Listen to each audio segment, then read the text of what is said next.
Shalom, graça e paz, tudo bom com vocês? Bom, hoje nós vamos falar da segunda parte de um tema que a gente está tratando sobre arrependimento. Então, se você ainda não viu esse vídeo, tem um cardzinho aqui do primeiro vídeo e o tema é características de um arrependimento genuíno. Então se liga aí no que o pastor PV tem para dizer para vocês. Roda a vinheta!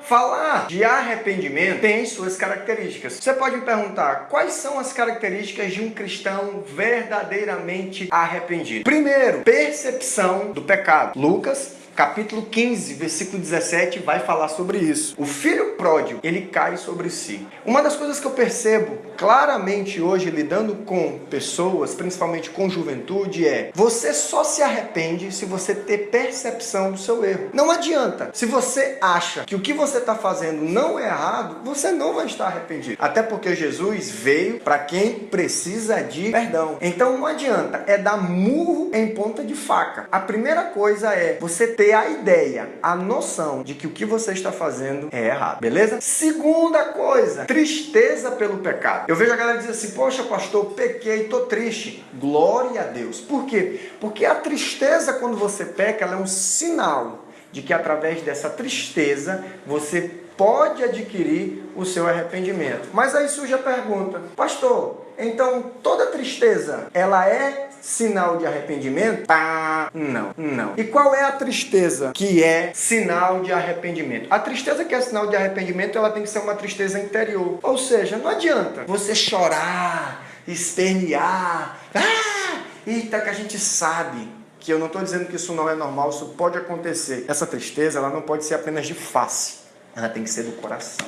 Ela tem que ser interior. A segunda característica dessa tristeza, ela tem que ser sincera. O que é uma tristeza sincera? É aquela tristeza pela ofensa e não pela punição. É o ladrão que está arrependido por ter roubado, não porque foi pego, mas porque roubou. Eu vejo hoje muitas pessoas procuram, elas só alcançam arrependimento porque de repente foram pegas no pecado, de repente porque descobriram o pecado dela. Isso não é arrependimento. Arrependimento genuíno, que gera uma tristeza sincera, você se arrepende porque você ofendeu e não porque você foi pego. E aí a pergunta que eu te faço é: se ninguém soubesse dos teus pecados hoje, você continuaria arrependido deles?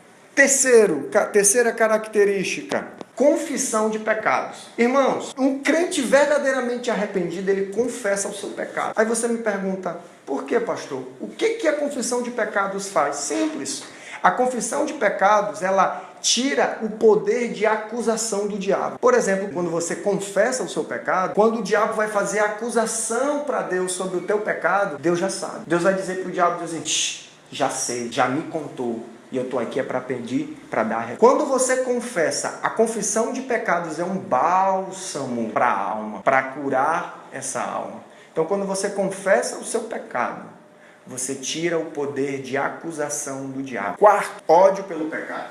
Irmãos, quando você está arrependido genuinamente, você começa a ter ódio do pecado. Você não olha, você olha para aquele pecado e você, meu Deus, eu não quero fazer isso de jeito mais nenhum. A gente tem exemplos claros, pessoas que se converteram e que estavam nas drogas, hoje não suporta ver droga, gente que fumava, que não suporta ver fumo, gente que bebia, bebida alcoólica e não suporta mais ver bebida. Por quê? Porque o arrependimento é isso, ele gera ódio pelo pecado, e não é um pecado, ele é um ódio abrangente. A pessoa tem ojeriza, ela tem nojo desse pecado. Então, com essas 4 características: a primeira, se você tem percepção do seu erro; segundo, se você gera tristeza pelo seu pecado; terceiro, se você confessa o seu pecado; e quarto, se você tem ódio desse pecado, eu quero lhe dizer que o seu arrependimento é genuíno.